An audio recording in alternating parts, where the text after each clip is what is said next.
Por otra parte, yo les había pedido el domingo, les había sugerido que leyeran unos cuantos capítulos, no sé si los leyeron, del libro del profeta Ezequiel, el capítulo 37, 38 y 39. Perfecto, muy bien. Veo que han hecho la tarea. Vamos a orar un momentito en esta tarde y presentar este estudio de la palabra del Señor en oración, pidiendo como siempre su dirección. Espero que podamos aprender con este tema de profecías. Hay que tener pues prudencia, porque aunque si bien es cierto que tenemos muchísimos detalles en la Biblia que nos informan acerca de los acontecimientos finales, hay cosas que como todavía no han sucedido, pues no podemos tal vez categóricamente afirmar que van a ser así, ¿verdad? Pero por lo menos tener una base y más o menos saber qué es lo que el Señor nos está tratando de enseñar en estos tiempos en los que estamos viviendo. Señor, te damos muchas gracias por esta oportunidad nueva que nos das de estudiar tu palabra. Te pedimos que nos des sabiduría para poder exponerla, para poder entenderla, y que tu Espíritu Santo sea el encargado de darnos la luz necesaria, la sabiduría necesaria para poder comprender estos mensajes tan importantes que tú has dejado en tu palabra para tu pueblo. Ayúdanos, Señor, y abre nuestro entendimiento. Te lo pedimos en el nombre precioso de Jesús. Amén y amén. Pedirles también, por favor, que vean la información que les he mandado en esta tarde al grupo de WhatsApp de la iglesia. Si alguien no está en el grupo, pero quiere recibir ese estudio, esa reflexión acerca de lo que representó en su día la fiesta de Purim, que se está celebrando en estos días nuevamente en Israel. Yo hace años ya di una explicación acerca de esos nombres, ¿verdad?, que aparecen a la derecha en las Biblias en hebreo y unas palabras a la izquierda, y cómo hay unas letras pequeñitas y unas letras grandes en comparación con otras, todo lo que eso representa. Y les mandé esta tarde ese artículo porque no tiene desperdicio, es muy interesante. Solamente unos pequeños detalles para despertar el interés, para que vean o para que lean, mejor dicho, ese documental o esa información. La fiesta de Purim se llevó a cabo en los días de la reina Esther, ¿verdad?, y del rey Asuero. En estos días se lee todo el libro de Esther, volviendo a recordar la historia de cómo Dios salvó del exterminio, de la destrucción a todo el pueblo de Israel.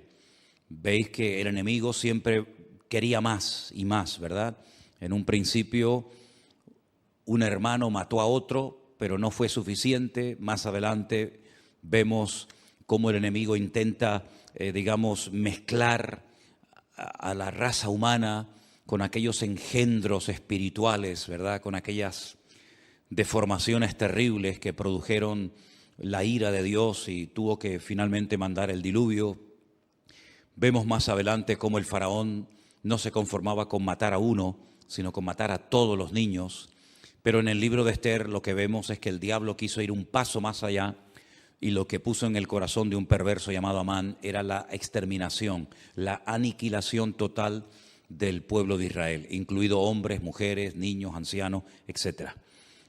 El Señor intervino de una forma milagrosa, y esa liberación, ese milagro se recuerda todos los años en una fiesta que, repito, se está celebrando en estos días y que se llama la fiesta de Purim. La palabra Purim viene de la palabra pur, que significa suerte. Purim es suertes, como se echó suerte sobre el pueblo de Israel, y el Señor, pues una vez más, protegió sobrenaturalmente a ese pueblo.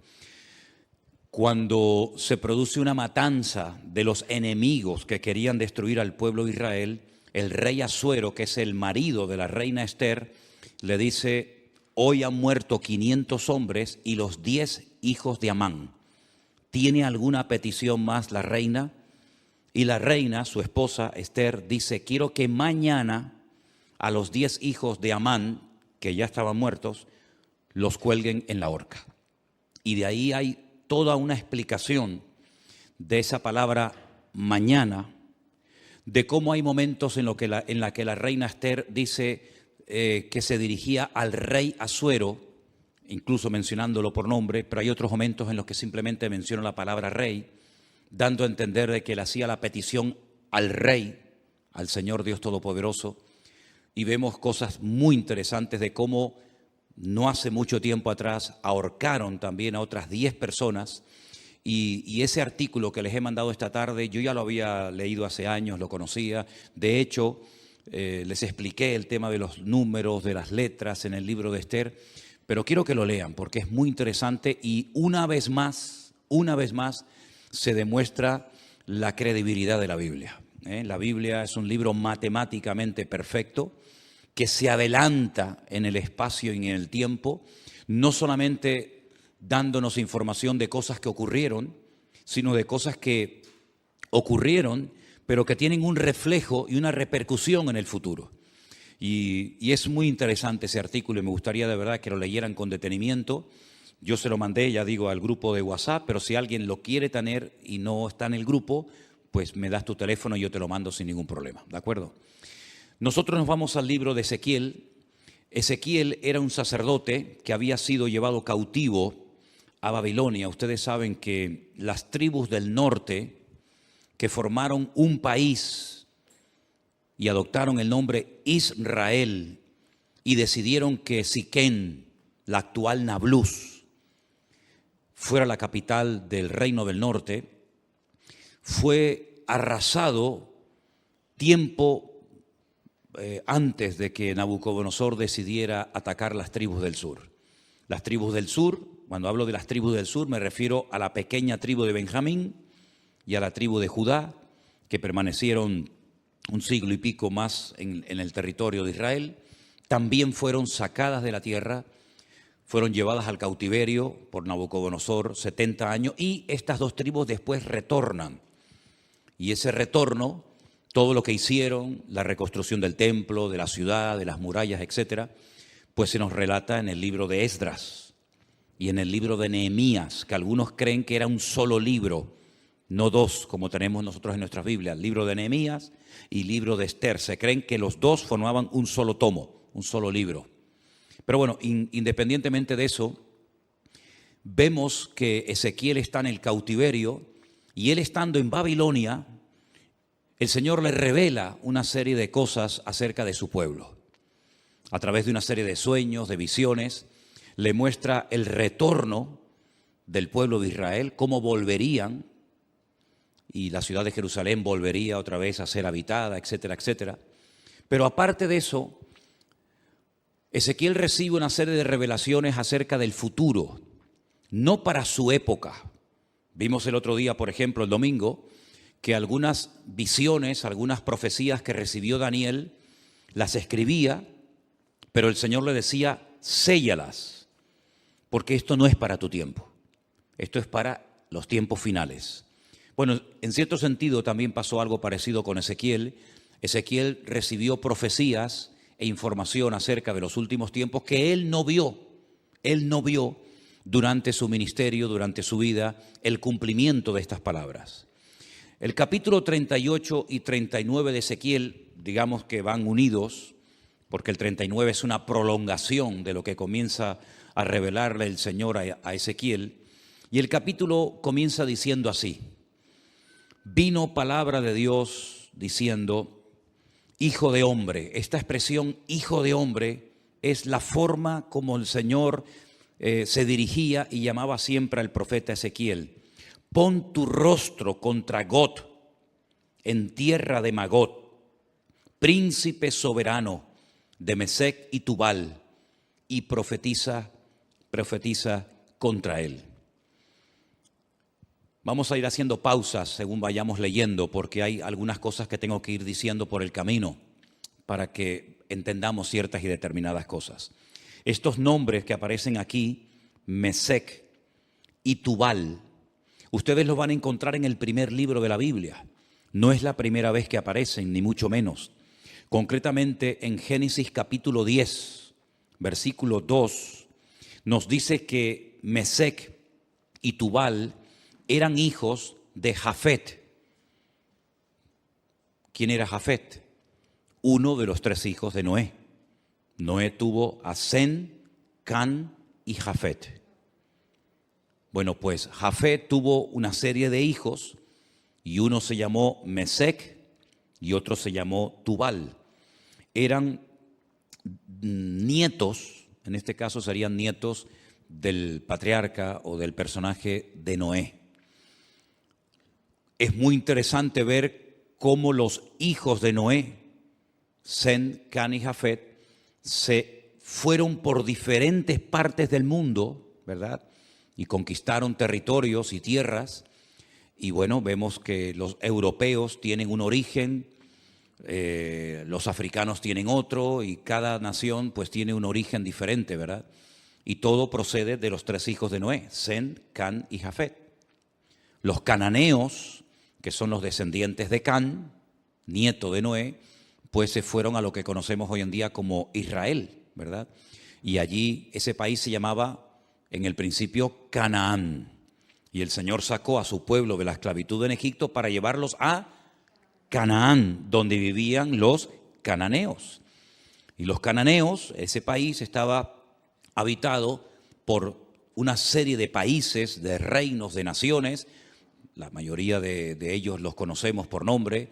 Allí estaban los filisteos, aunque no eran de Canaán. Los filisteos venían de la isla de Creta y decidieron ocupar la costa de lo que hoy en día conocemos como Israel, y ocuparon ciudades pues tan emblemáticas y tan conocidas como por ejemplo Gaza, que todavía se sigue llamando igual, Asdod, Askelón, Gat, Ecrón.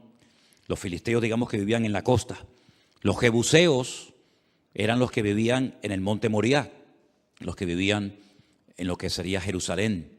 Y bueno, allí estaban los moabitas, los eteos, etcétera, etcétera.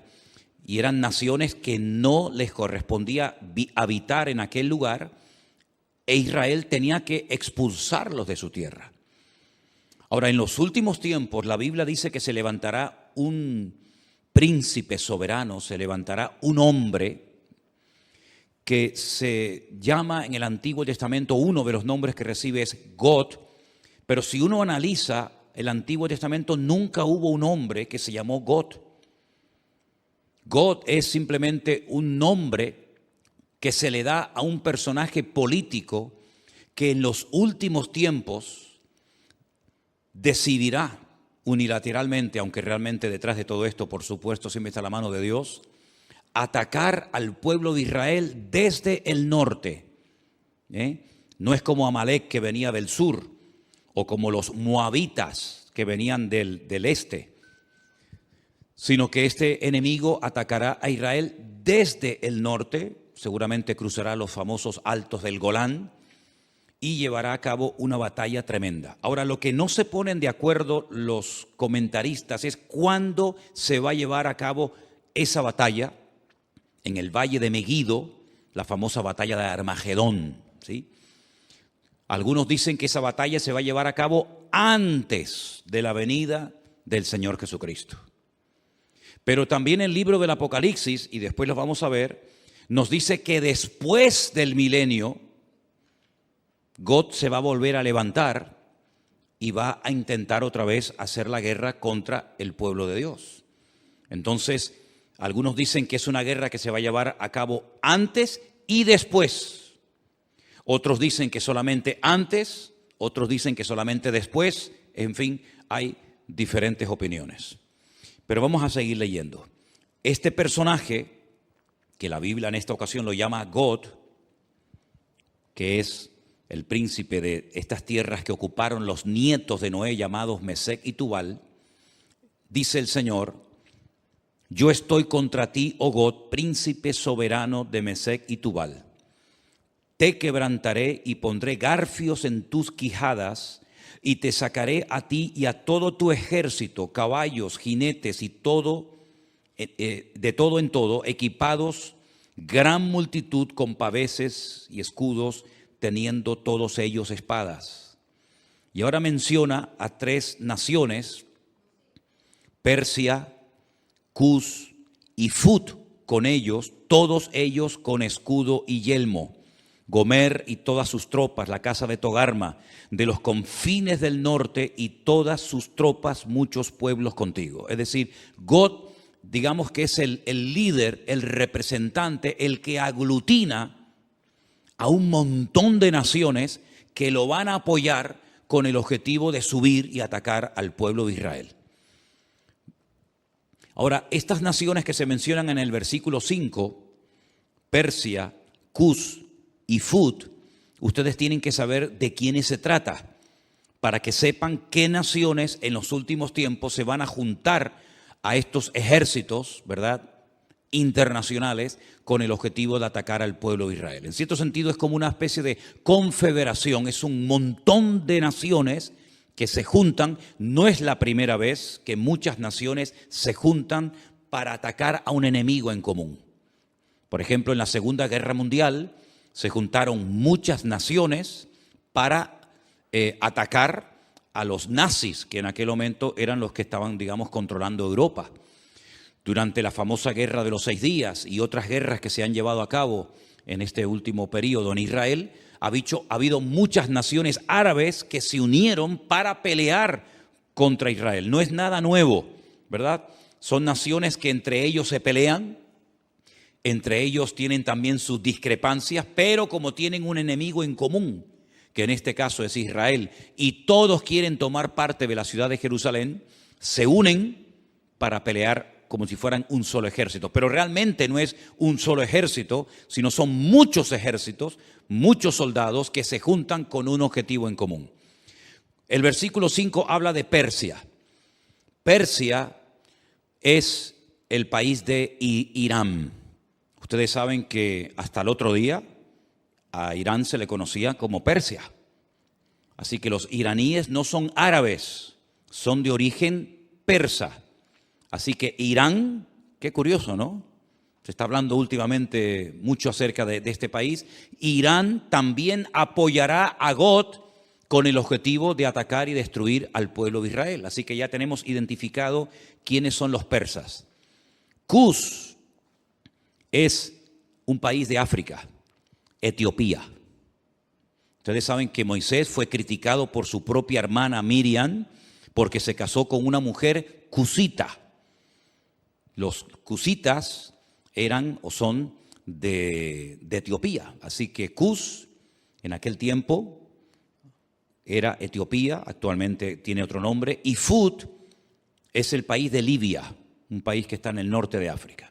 Como pueden comprobar, estamos hablando de naciones del norte de Israel, estamos hablando de naciones africanas, estamos hablando de la nación de Libia. Y en los últimos tiempos vamos a ver cómo diferentes naciones, y ya lo estamos comenzando a ver, cada nación ya se está posicionando. Unos apoyan a un bando, otros apoyan a otro bando, y estamos viendo cómo se está reorganizando el mundo. Unos a favor de estos por los motivos que sea, otros a favor de estos por sus propios intereses. Pero vamos a ver en los últimos tiempos cómo van a ocurrir cosas muy rápidos en la economía y en otras circunstancias, que lo que van a hacer es que cada país, por pequeño o grande que sea, por influyente o poco influyente que sea, va a buscar dónde acomodarse, a quién apoyar y bajo qué paraguas me pongo. Si bajo el paraguas de Oriente, bajo el paraguas de Occidente, y estamos viendo, solamente hay que ver un poquito los medios de comunicación y conocer un poco de la Biblia para darnos cuenta cómo el mundo se está reubicando, ¿verdad? Y vamos a ver cosas muy interesantes. Así que esas 3 naciones ya las hemos identificado. Después, más adelante, pues a lo largo del capítulo, vemos cómo esta batalla se va a llevar a cabo en ese valle que hemos estado recientemente visitando, un valle realmente precioso, el valle de Megiddo, un valle inmenso. Se va a llevar a cabo una batalla como jamás en la historia se ha llevado ninguna batalla. El hombre parece que no aprende. Cuando terminó la Primera y la Segunda Guerra Mundial, muchas personas dijeron, bueno, después de estos conflictos ya hemos aprendido que en una guerra nadie gana, sino que todos pierden. Por lo tanto, no tiene ningún sentido que los pueblos, que las naciones se sigan enfrentando la una con la otra, pero vemos que el hombre no aprende. Vemos que de vez en cuando salta por algún sitio, salta por algún otro lugar. Esa batalla va a ser tan terrible, tan terrible. No vamos a leer los 2 capítulos porque ya ustedes los han leído, pero el objetivo de todo esto es que Dios va a permitir, Dios va a atraer a todas estas naciones que odian al pueblo, al Estado de Israel, para que Él demuestre su poder y quede definitivamente claro de una vez por todas que Él es el Rey de Reyes y el Señor de los Señores, y que a su pueblo nada ni nadie lo puede destruir. Todos los imperios, y podríamos hacer una lista enorme, todos los imperios, todos los países, todas las naciones que han intentado con todas sus fuerzas destruir al Estado de Israel, prácticamente o han desaparecido o no son prácticamente nada en el tiempo presente.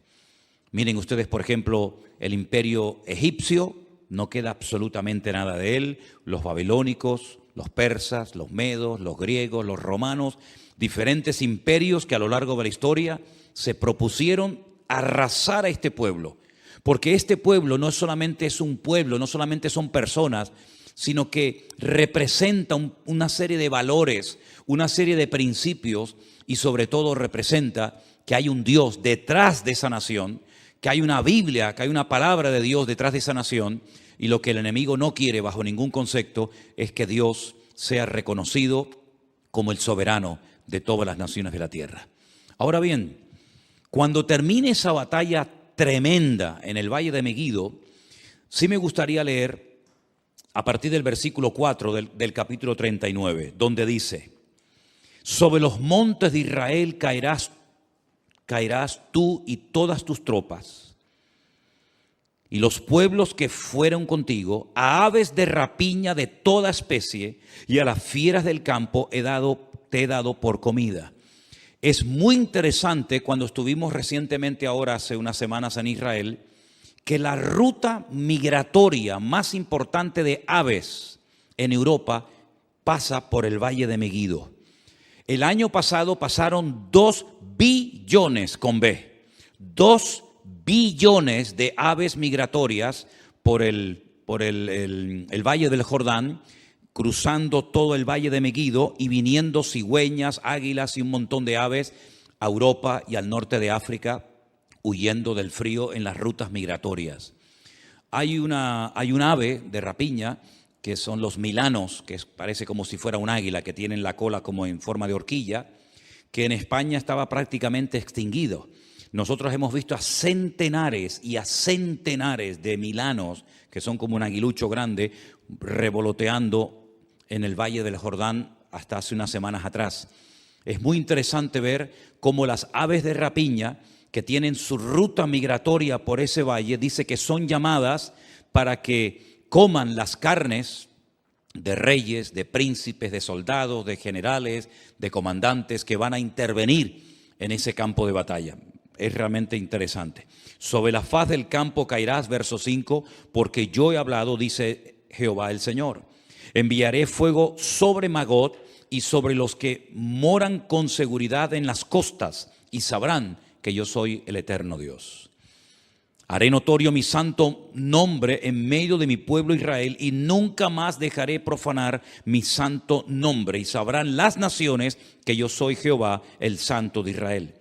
He aquí viene y se cumplirá, dice Jehová el Señor, este es el día del cual yo he hablado. Los moradores de las ciudades de Israel saldrán y encenderán y quemarán armas, escudos, paveses, arcos, saetas, dardos de mano y lanzas, y los quemarán en el fuego 7 años. Armamento que traerán esas naciones servirá de combustible durante 7 años después de que finalice la guerra. No traerán leña del campo ni cortarán de los árboles, sino quemarán las armas al fuego y despojarán a sus despojadores y robarán a los que les robaron, dice Jehová el Señor. En aquel tiempo yo daré a Gog lugar para sepultura allí en Israel. Es allí donde va a ser sepultado, donde va a ser enterrado este personaje, en el valle de los que pasan al oriente del mar, y obstruirá el paso a los transeúntes, pues allí enterrarán a Gog y a toda su multitud, y lo llamarán el valle de Amón Gog, que significa la multitud de Gog. Aquí habla de multitud, no especifica el número de esa multitud, pero el Apocalipsis sí nos da ese dato. Porque nosotros no solamente tenemos el Antiguo Testamento para saber las cosas que van a ocurrir, por dónde van a atacar, cuántos van a atacar, cuánto tiempo estarán enterrando cadáveres, etcétera, etcétera, sino que además tenemos la información tremenda del Nuevo Testamento, sobre todo las cartas de Pablo a los tesalonicenses, las cartas de Pedro, parte también de la epístola cortita de Judas y sobre todo el libro del Apocalipsis, donde nos da una información de millones y millones de soldados, 200 millones de soldados que subirán por toda esa cordillera, por esos valles, en dirección a Jerusalén. Pero allí muere este hombre, este personaje, y la casa de Israel los estará enterrando por 7 meses para limpiar la tierra. 7 meses, todos los días enterrando muertos. Hermano, estamos hablando de multitudes, de millones de personas. ¿Cuánto se tarda en enterrar a la gente? Con una pala mecánica haces una zanja enorme y comienzas a echar cadáveres dentro. Pues 7 meses enterrando todos los días muertos. Y los enterrará todo el pueblo de la tierra. Y será para ellos célebre el día en el que yo sea glorificado, dice Jehová el Señor. Y tomarán hombres a jornal que vayan por el país con los que viajen para enterrar a los que queden sobre la faz de la tierra, a fin de limpiarla. Al cabo de 7 meses harán el reconocimiento. 7 años quemando el armamento, 7 meses enterrando cadáveres, y pasarán los que irán por el país, y el que vea los huesos de algún hombre pondrá junto a ellos una señal, hasta que los entierren los sepultureros en el valle de Amón Gog. También el nombre de la ciudad será Amona, y limpiarán la tierra. Y tú, hijo de hombre, así dice el Señor, di a las aves de toda especie. Les recuerdo, 2 billones de especies de aves pasaron el año pasado por ese valle. Di a las aves, a toda especie y a toda fiera del campo, juntaos y venid, reuníos de todas partes, a mi víctima que sacrifico para vosotros, un sacrificio grande sobre los montes de Israel, y comeréis carne y beberéis sangre. Y más adelante leemos en el verso 21, y pondré mi gloria entre las naciones, y todas las naciones verán mi juicio que habré hecho. Cuando termine esa batalla, al final de lo que llamamos o conocemos como el nombre de la gran tribulación, comenzará un período de 1000 años que se conoce como el milenio o la era milenial del Mesías. Y dice Zacarías capítulo 14, y esto es literal, no hay que buscar una aplicación simbólica porque es literal. Y las naciones que hubieren sido salvas, no es que se hayan convertido, sino que se salvaron de la muerte en esta batalla tremenda, tendrán que subir todos los años a Jerusalén a celebrar la fiesta de los tabernáculos. Y la fiesta de los tabernáculos se suele celebrar generalmente entre los meses de septiembre y octubre. Y quiero que leamos literalmente el pasaje de Zacarías capítulo 14 para que vean un dato muy interesante que nos da este profeta acerca de esta batalla y acerca de las naciones que escaparán del juicio en este valle de Megiddo. En Zacarías, el capítulo 14, dice así, a partir del verso 1. He aquí el día del Señor viene, y en medio de ti serán repartidos tus despojos. Está hablando de la misma batalla, está hablando del mismo tiempo, del mismo acontecimiento, pero 2 profetas diferentes. Uno, Ezequiel en Babilonia, y ahora Zacarías. Y dice, porque yo reuniré a todas las naciones para combatir contra Jerusalén. Aquí hay una información adicional a lo que nos viene diciendo Ezequiel.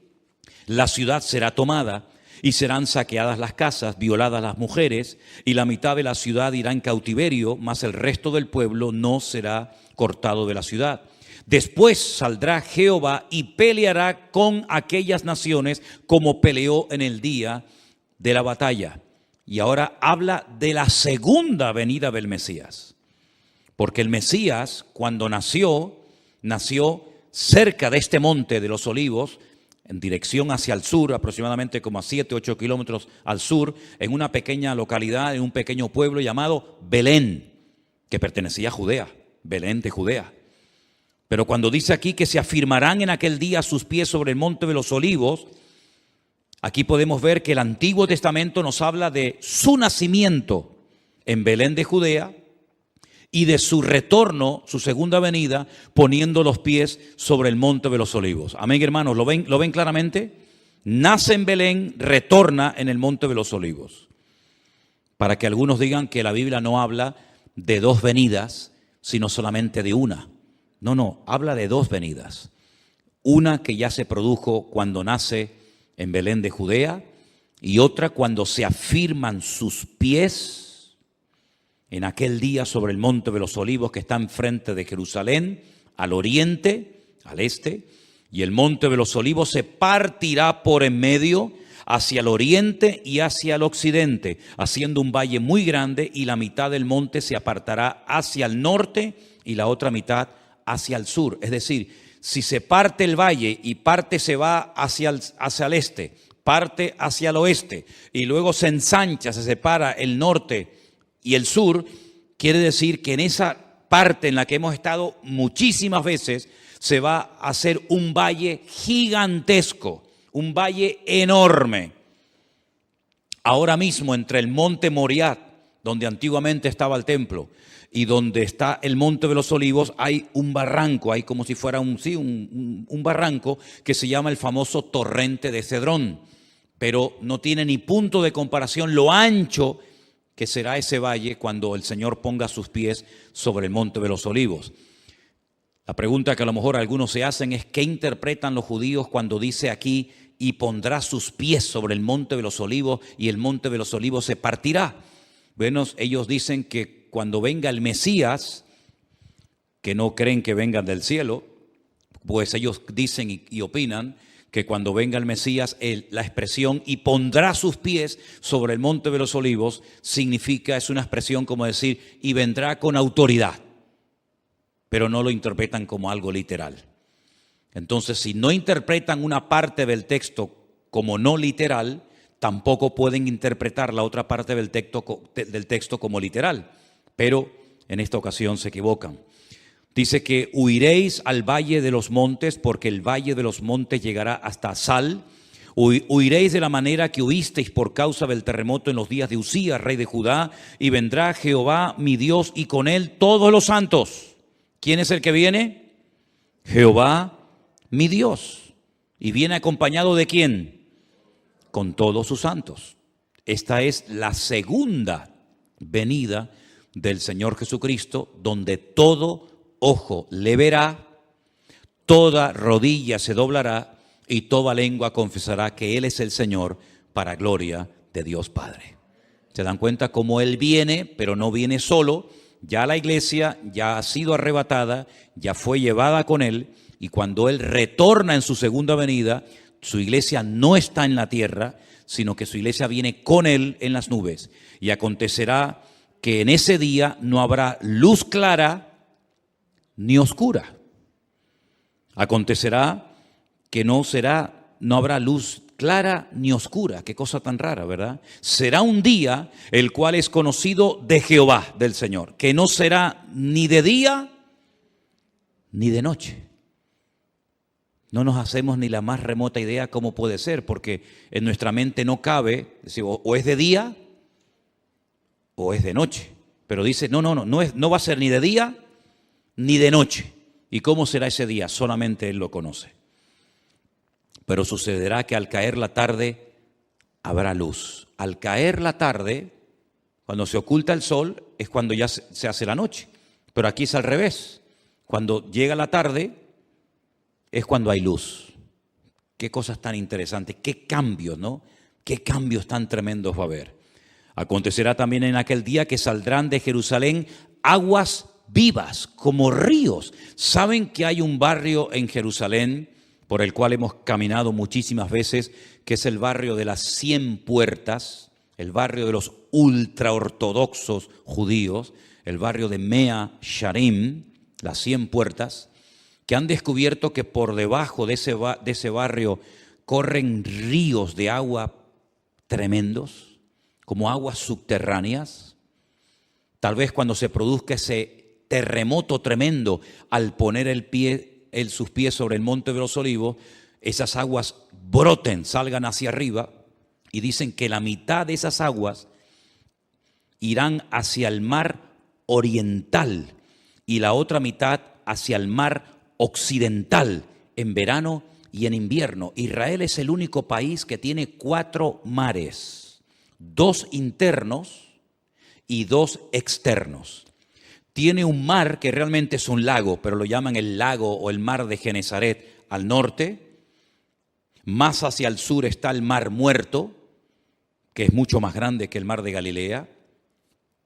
Luego, al oeste está el Mare Nostrum, el mar Mediterráneo, que según como se mire, ahí termina o ahí empieza el mar Mediterráneo y llega hasta el Peñón de Gibraltar. Y luego al sur, ¿verdad?, está el Mar Rojo o el Mar de los Juncos, porque tiene un color rojizo por unas hierbas que hay allí. Como hay otro mar que se llama el Mar Negro, por unas algas que hace que parezca que el agua está negra, ¿verdad? Y dice que hay aguas de Jerusalén que llegarán y entrarán en el mar Mediterráneo, y otra parte de las aguas entrarán en el Mar Muerto, y Jehová será rey sobre toda la tierra, y en aquel día Jehová será uno, y uno su nombre, ¿verdad? No se le va a llamar de diferentes maneras, sino que uno será su nombre, tendrá un solo nombre. Y toda la tierra se volverá como llanura desde Jeba hasta Rimón, al sur de Jerusalén, y ésta será enaltecida y habitada en su lugar desde la puerta de Benjamín hasta el lugar de la puerta primera, hasta la puerta del ángulo, y desde la torre de Anael hasta los lagares del rey. Y morarán en ella, y no habrá nunca más maldición, sino que Jerusalén será habitada confiadamente. No estamos haciendo referencia a la nueva Jerusalén, que es la que Juan recibe en revelación y que nos cuenta cómo es en el capítulo 21 y el capítulo 22 del libro del Apocalipsis. Esta no es la nueva Jerusalén, esta es la Jerusalén renovada, transformada, pero terrenal, ¿verdad? En la cual Cristo, con todo su pueblo, sus hijos, estará reinando durante 1000 años. Pero no es la nueva Jerusalén de las calles de oro, las puertas de perla, etc. Pero se vivirá en esa ciudad. Y esta será la plaga con la que herirá Jehová o el Señor a todos los pueblos que pelearon contra Jerusalén. Eso no lo dice Ezequiel. Ezequiel dice que las tropas de Gog, o del anticristo, si lo prefieren así, quieren atacar y destruir Israel, pero dice que morirá, que será enterrado en Israel, pero no dice cómo morirán las personas en el campo de batalla. Pero Zacarías sí recibió el dato, la revelación de cómo morirían. Dice que será como una especie de plaga.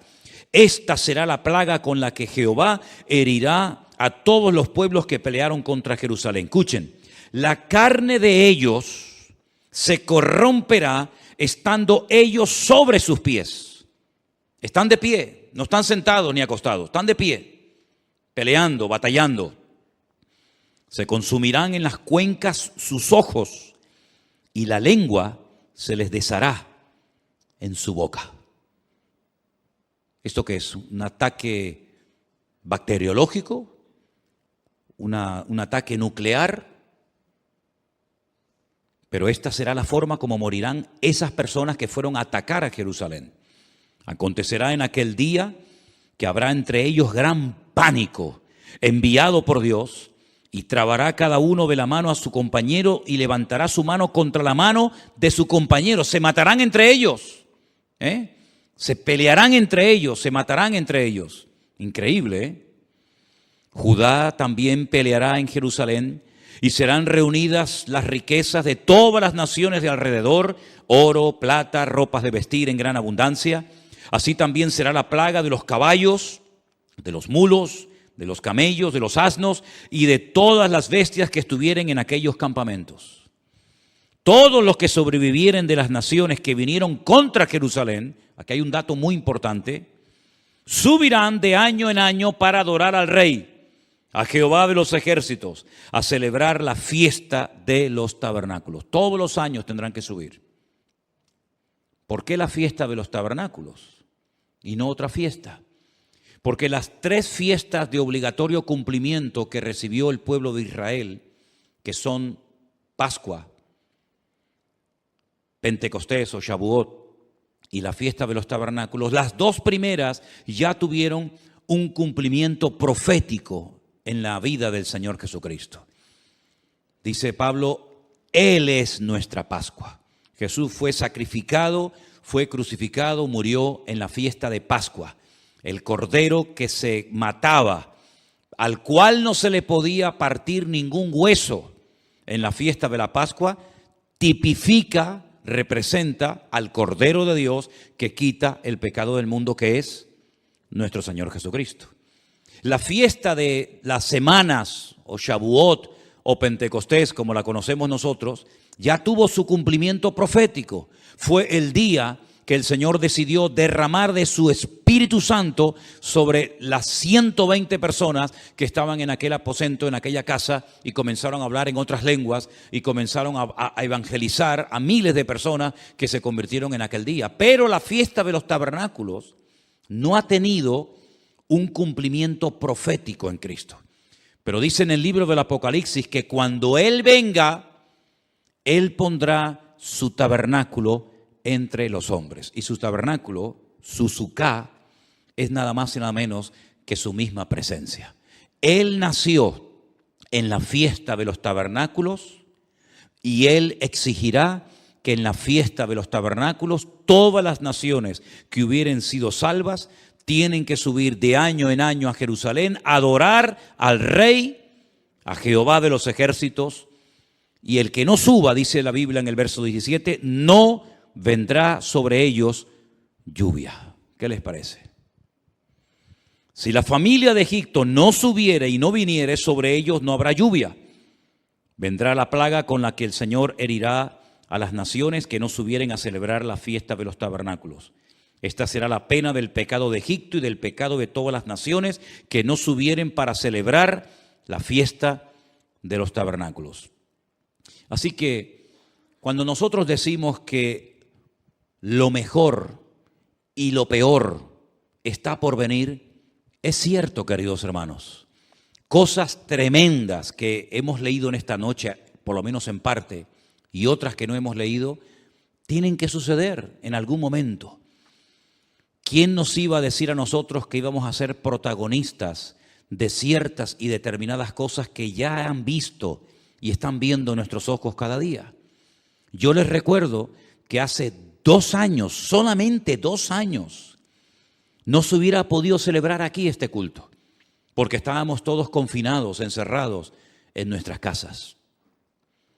Y esa experiencia, que para algunos era una locura y un disparate, que todas las naciones de la tierra, que todos los cristianos del mundo, que todas las iglesias, igual da de la denominación a la que sean, tendrían que cerrar las puertas durante algunas semanas o meses, ya en nosotros es un hecho que ya sabemos que pasó, porque también lo vivimos en carne propia. ¿Y quién nos iba a decir a nosotros lo que estamos viendo en televisión en estos días? ¿Verdad? Parece como decir, ¿pero qué es lo que ha pasado? Si hasta el otro día todo estaba tranquilo y todo estaba bien y ahora se ha disparado el precio de esto y el precio de lo otro y nadie sabe lo que tiene que hacer y nadie sabe lo que va a pasar dentro de media hora y nadie sabe si se va a quedar aquí o va a decir, bueno, vamos también a ir a por el vecino de enfrente. Nadie sabe absolutamente nada. Hay un temor, ¿verdad? Hay una inseguridad y dice la Biblia que en los últimos tiempos habría angustia en las gentes, habría temor, habría miedo, pero en nosotros los cristianos, los que hemos creído, no pueden aflorar, no pueden manifestarse esas actitudes, sino más bien todo lo contrario. Dice, erguíos y levantad vuestras cabezas, porque vuestra redención está a las puertas. Y todo esto es la señal de que todo lo que está escrito en la palabra, que hemos leído y predicado durante años y años, pues llegará el momento que, si el Señor lo permite, lo vamos a poder contemplar y lo vamos a poder mirar con nuestros propios ojos. ¿Cuál debería ser entonces la postura de nosotros hoy en día ante lo que está ocurriendo y lo que va a venir, que es muchísimo peor que lo que estamos comenzando a ver? Bueno, pues yo quisiera recordarles que en esta mañana, no sé si lo vieron, en el devocional, yo leía una porción que Pablo escribió a los hermanos de la iglesia de los Filipenses. Y quiero volver a leer el pasaje que yo en esta mañana les leía, porque aquí encontramos instrucciones acerca de cómo tenemos que comportarnos y actuar en este tiempo final. Filipenses capítulo 4, versículo 4 dice: regocijaos en el Señor siempre. Dígalo conmigo: regocijaos en el Señor siempre. No solamente cuando hay dinero y abundancia de trabajo y salud y juventud no, siempre. Ahora, si uno se pregunta en qué momento de la vida se encontraba el autor de esta carta, de estas palabras, pues humanamente hablando, en el peor momento de su vida. Ya era una persona avanzada en edad, una persona que había sufrido muchísimo por la causa del Evangelio y estaba preso en Roma, probablemente a punto de morir. Algunos especulan que si Pablo logró salir de ese encarcelamiento y luego otra vez lo volvieron a meter, me da exactamente igual. Lo que está bien claro es que esta carta, junto con otras 3 más, se escribió desde una cárcel en Roma, que no era una cárcel como las que vemos a veces en televisión, que ocupan los ricos o los poderosos, que parecen que son hoteles de 5 estrellas, sino una mazmorra sin luz, sin agua, con una comida seguramente malísima, con frío, donde él dice que todos le habían abandonado. Es increíble, ¿no? Un hombre que fue de una bendición tan grande para miles y miles de cristianos, y lo sigue siendo hasta nosotros hoy en día, ¿verdad? Y que lo dejaran solo. Dice: solo Lucas está conmigo. Nadie se quedó a su lado. Nadie. Incluso algunos se marcharon, hasta causándole problemas en el peor momento de su vida. Dice: pero el Señor estuvo a mi lado y me dio fuerzas y me libró de la boca del león, y me librará y me preservará para su reino celestial. Gloria a Dios. Y es ahí, en esa cárcel, solo, donde dice: regocijaos en el Señor siempre. Y por si no ha quedado lo suficientemente claro, otra vez lo repito, otra vez lo digo: regocijaos, que es mucho más que alegraos. Vuestra gentileza sea conocida de todos los hombres. El Señor está cerca. Fíjate cómo asocia la venida del Señor con el regocijo que tiene que tener un creyente ante este acontecimiento tremendo que estamos esperando. El Señor viene pronto, por lo tanto regocijaos. Por nada estéis afanosos. Fíjate quién está hablando, y de dónde está hablando. Por nada estéis afanosos. Él no pide: hermanos, por favor, oren para que el Señor me saque de aquí. Hermanos, por favor, oren para que no me maten. Hermanos, por favor, oren para que no me torturen. En ningún momento sus peticiones van en esta línea, sino que a veces cuando pide oración es para seguir predicando la palabra, para seguir ganando almas para Cristo. No le da lugar a la tristeza, a la depresión. Por eso yo digo una cosa, hermanos, y lo digo para todos, y también para mí, por supuesto. Cualquier cosa que podamos estar padeciendo no tiene ni punto de comparación con lo que este hombre estaba padeciendo y con lo que otros hermanos en este momento, otros hermanos nuestros en este momento, estén padeciendo. A veces nos comportamos como niños. Nos enfadamos, perdemos la paz, el equilibrio por cosas insignificantes, ¿verdad? Y nos derrumbamos y nos venimos abajo y parece como que nos han quitado el chupete y nos han quitado el juguete. Y lo que estamos pasando nosotros, ¿qué es lo que estamos pasando nosotros? Dígame. Veía unas imágenes tremendas de una chica joven en este país que está pasando este conflicto, a punto de parir, a punto de dar a luz. Yo decía, Dios mío, una chica joven a punto de parir, que sabe que si sale a la calle probablemente no regrese o no pueda llegar al hospital a tiempo. ¿Qué es lo que estamos pasando nosotros, hermanos? Nada, absolutamente nada. Y aún así, a veces nos quejamos. Y la Biblia dice, por nada estéis afanosos, sino sean conocidas vuestras peticiones delante de Dios, en toda oración, ruego, pero con acción de gracias. Siempre con las gracias por delante.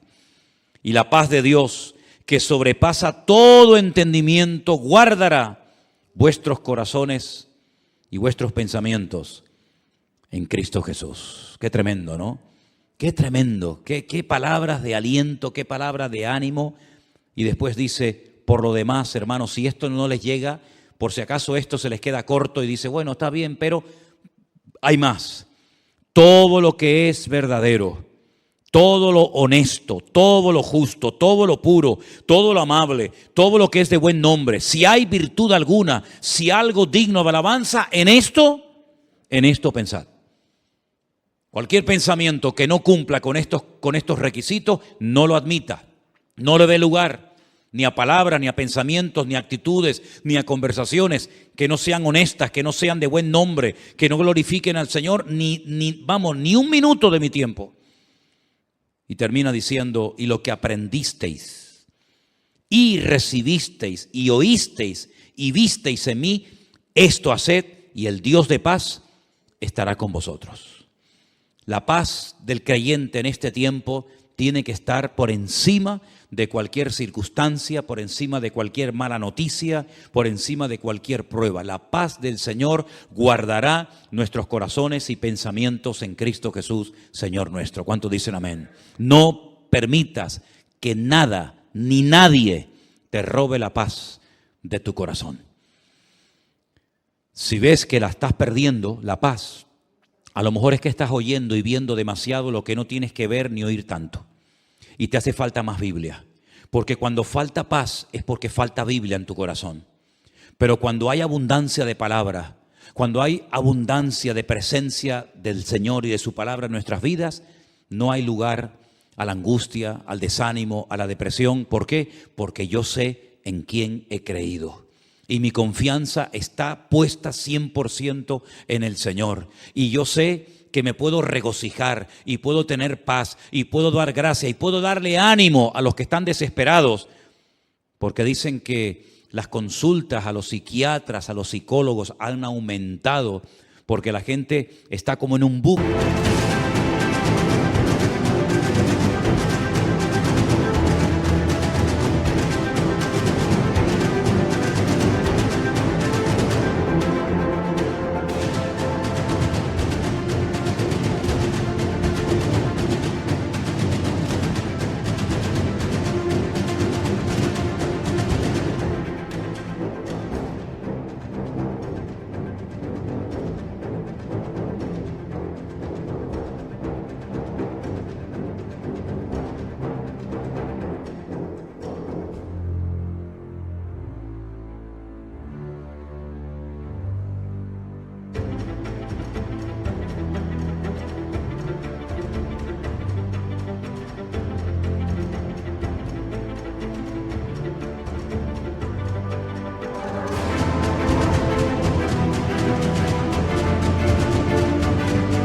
Y no saben cómo salir. Antes era la pandemia, ahora es no sé qué y mañana será no sé cuánto. Y siempre parece que salimos de una desgracia para meternos en otra. El mundo va así.